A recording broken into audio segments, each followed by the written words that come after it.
Perkenalkan, nama saya Siti Aisyah dengan NIM 8622410134 dari Prodi PGSD kelas RA3.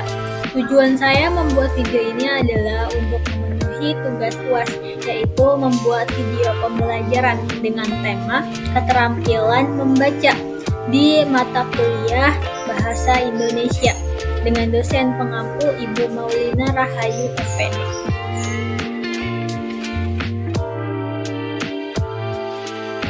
Keterampilan itu apa? Keterampilan adalah kemampuan seseorang untuk melakukan sesuatu dengan baik dan tepat melalui latihan atau pengalaman. Jadi keterampilan itu bukan hanya sekedar dari bawaan lahir, tetapi bisa dilatih atau diasah. Contohnya kayak misalkan keterampilan memasak, keterampilan memainkan alat musik. Terus membaca itu apa? Membaca adalah kegiatan melihat tulisan dan memahami artinya. Jadi membaca itu bukan hanya sekedar melafalkan kata-katanya, tetapi memahami isi teksnya. Jadi keterampilan membaca adalah kemampuan seseorang untuk memahami, menafsirkan, dan mengevaluasi si bacaan dengan baik dan benar. Maksud dari memahami itu apa? Maksudnya itu kita dapat mengerti isi teksnya apa. Misalnya kita tahu siapa tokohnya, terus apa yang terjadi. Terus maksud dari menafsirkan itu berarti menarik makna atau maksud tersirat dari sebuah teks. Misalnya kita dapat mengetahui pesan moral dari teks tersebut, dari teks yang telah kita baca. Terus mengevaluasi isi bacaan, maksudnya itu kita dapat memberikan pendapat atau memberikan penilaian terhadap bacaan. Misalnya apakah informasi tersebut benar, apakah informasi tersebut logis atau bermanfaat, atau apakah cerita tersebut hoax atau hanya sebuah cerita bohong gitu. Misalnya contoh nyatanya kayak misalkan kita membaca artikel nih tentang makanan sehat.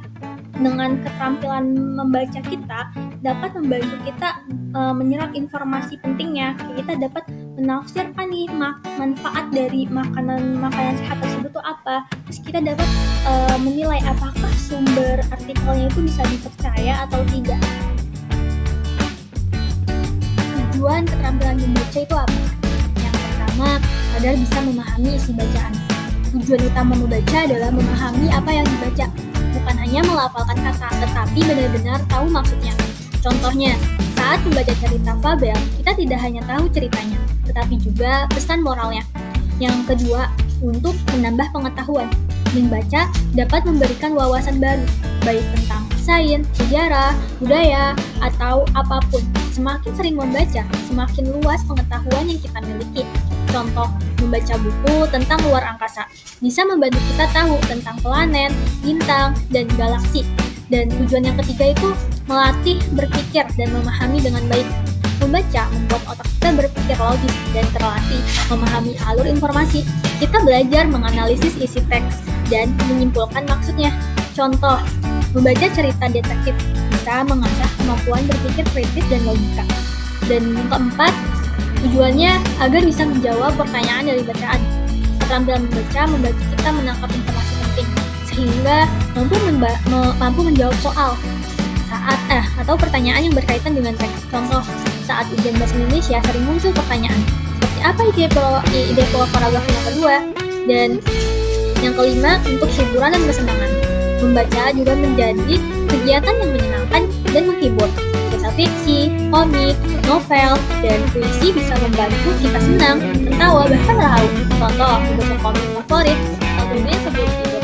Dan terakhir, tujuannya itu bisa membantu belajar pelajaran lain.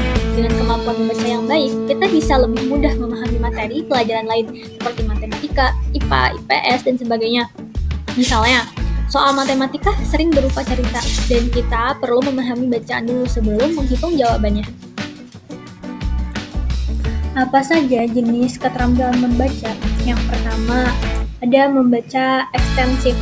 Membaca dalam jumlah banyak untuk hiburan atau informasi umum, seperti membaca novel, majalah, atau artikel ringan.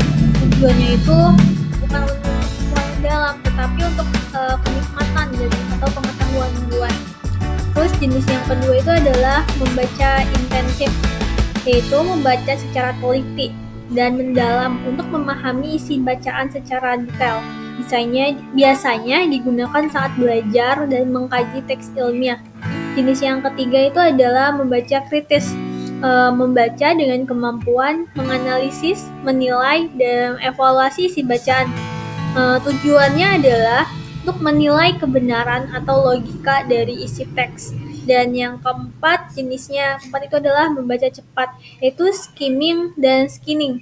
Kalau skimming itu membaca cepat untuk mencari gambaran umum isi teks. Kalau scanning itu membaca cepat untuk menemukan informasi khusus yang dibutuhkan seperti tanggal, nama, atau angka. Langkah-langkah dalam membaca. Yang pertama itu ada pra membaca, persiapan sebelum membaca, seperti menentukan tujuan dan mencari latar belakang pengetahuan. Langkah kedua itu adalah saat membaca teks dengan memahami isi dan mencatat ide-ide penting. Dan yang terakhir itu adalah pasca membaca, yaitu setelah membaca dengan meringkas isi, membuat kesimpulan, atau berdiskusi dengan orang lain.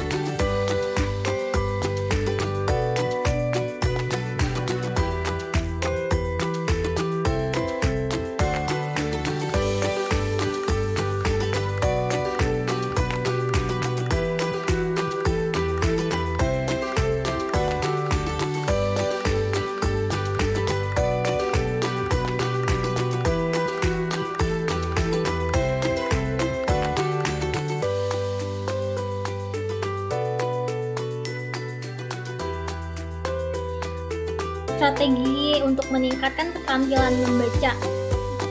Apa aja strateginya? Yang pertama, gunakan teknik skimming atau scanning. Misal kalau skimming itu membaca cepat untuk mencari gambaran umum isi teks. Biasanya dilakukan dengan membaca judul, paragraf pertama, dan terakhir. Contoh, misalkan saat kita pengen tahu nih artikel dalam waktu singkat, kita tuh bisa langsung cukup ngerik bagian-bagian pentingnya aja. Kalau scanning itu membaca cepat untuk menemukan informasi yang spesifik, cocok untuk mencari data, seperti kayak misalkan kita pengen tahu tanggal, angka, nama, definisi. Misalnya kita pengen mencari nomor telepon dalam daftar atau jawaban dari soal bacaan, kita bisa menggunakan dengan teknik scanning. Manfaatnya itu adalah membantu kita membaca cepat, efisien, dan tepat mendapatkan informasi pentingnya. Terus strategi yang kedua itu adalah membuat peta pikiran atau bisa dikenal dengan mind map. Mind map itu gambaran yang memetakan ide pokok dan rincian secara bercabang. Bermanfaat untuk mempermudah memahami, mengingat isi bacaan. Contohnya, kayak setelah membaca teks, manfaat air bagi tubuh, kita bisa membuat mind map-nya dengan topik utamanya itu di tengah. Terus kayak kita buat cabang-cabangnya, kayak seperti cabang-cabang dari manfaat air bagi tubuh. Cabang-cabangnya apa aja? Kayak mencegah dehidrasi, kayak mencegah suhu tubuh. Terus manfaat dari membuat mind map itu apa? Kayak mengubah teks panjang jadi ringkasan visual gitu, seperti gambarnya, kayak kita dapat mudah memahaminya.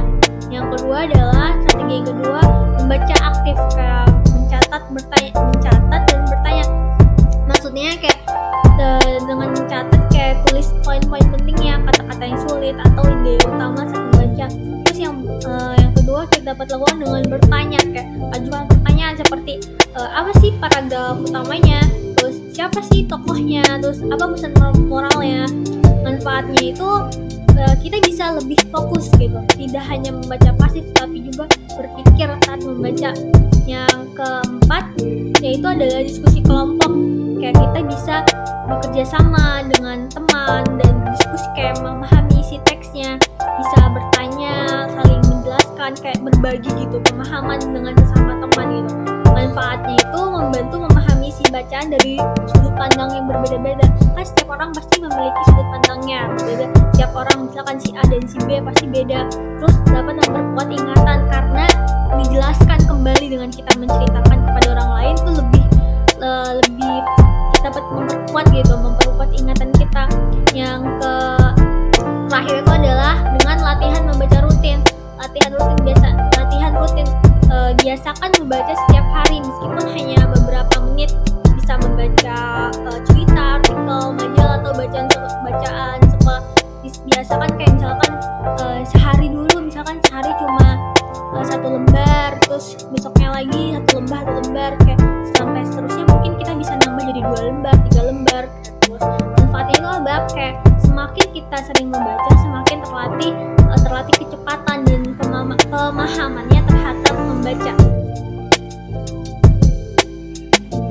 Kesalahan umum saat membaca. Meskipun membaca adalah keterampilan dasar, banyak orang yang belum memanfaatkan kegiatan membaca itu secara efektif karena mereka tuh melakukan beberapa kesalahan. Kesalahannya apa aja? Yang pertama itu membaca tanpa memahami. Membaca tanpa memahami ini adalah kesalahan yang paling umum. Kayak seseorang membaca teks dari awal hingga akhir tapi tidak tahu gitu apa yang dibacanya. Kayak fokusnya hanya pada melafalkan dari mulut aja, melafalkan katanya gitu. Kayak fokusnya untuk kayak menyelesaikan bacaannya aja, kayak bukan memahami maknanya. Contoh, misalkan kita membaca teks tentang pengaruh polusi udara, tapi setelah selesai membaca, kita tidak bisa menjawab pertanyaan seperti apa sih dampak dari polusi udara itu? Terus apa penyebabnya? Akibatnya informasi tidak masuk ke dalam otak sehingga membaca menjadi sia-sia. Terus kesalahan yang kedua itu tidak fokus saat membaca. Pikiran kita tuh melayang-layang saat membaca, misalnya memikirkan hal lain. Misalkan main HP, lapar, terus mengantuk. Akhirnya harus mengulang kembali bacaan karena tidak paham. Contoh, misalkan kita sedang membaca cerita tapi malah memikirkan tugas lain atau notifikasi HP. Setelah 2 paragraf, kita pasti bingung ceritanya tadi tuh tentang apa. Akibatnya bacaan tidak dipahami, terus waktu tuh terbuang sia-sia aja gitu. Terus kesalahan yang ketiga itu tidak mencari arti kata yang tidak dimengerti. Saat menemukan kayak kata-kata yang sulit atau kayak asing didengar sama kita, kayak langsung dilewati begitu aja gitu tanpa mencari tahu artinya itu apa. Hal ini membuat pemahaman terhadap kalimat itu jadi tidak utuh. Misalnya, membaca kalimat kekeringan ekstrim dapat menyebabkan krisis pangan yang signifikan. Jika tidak tahu arti signifikan itu apa, kayak kamu nggak tahu nih bahwa maksud dari signifikan itu apa, padahal kan artinya kan berdampak besar ya. Solusinya kayak gimana? Solusinya kita bisa menggunakan kamus, kayak misal gampang kan kita bisa menggunakan HP kan, tinggal search di Google atau di ChatGPT. Bisa juga kayak bertanya sama guru. Terus kesalahan yang keempat itu tidak mencatat poin penting. Banyak orang yang membaca tanpa menulis ulang ide pokoknya atau informasi penting dari bacaan. Padahal mencatat itu sangat membantu memperkuat daya ingat. Contoh, membaca teks ilmiah yang panjang tanpa mencatat saat ujian. Mungkin kita bisa lupa semua isi teksnya. Solusinya kita bisa dengan tulis poin-poin pentingnya seperti judulnya apa, terus gagasan utama tiap paragrafnya apa, terus istilah pentingnya apa, terus membuat kesimpulan ya. Jadi untuk kesimpulan dari pembelajaran tadi adalah membaca itu adalah fondasi utama dari semua proses pembelajaran. Dengan membaca, kita bisa belajar dari masa lalu, memahami masa kini, dan mempersiapkan masa depan. Oleh karena itu, keterampilan membaca perlu dilatih dan ditingkatkan terus-menerus. Mungkin cukup itu yang bisa saya sampaikan. Kurang lebihnya mohon maaf dan terima kasih. Wassalamualaikum warahmatullahi wabarakatuh.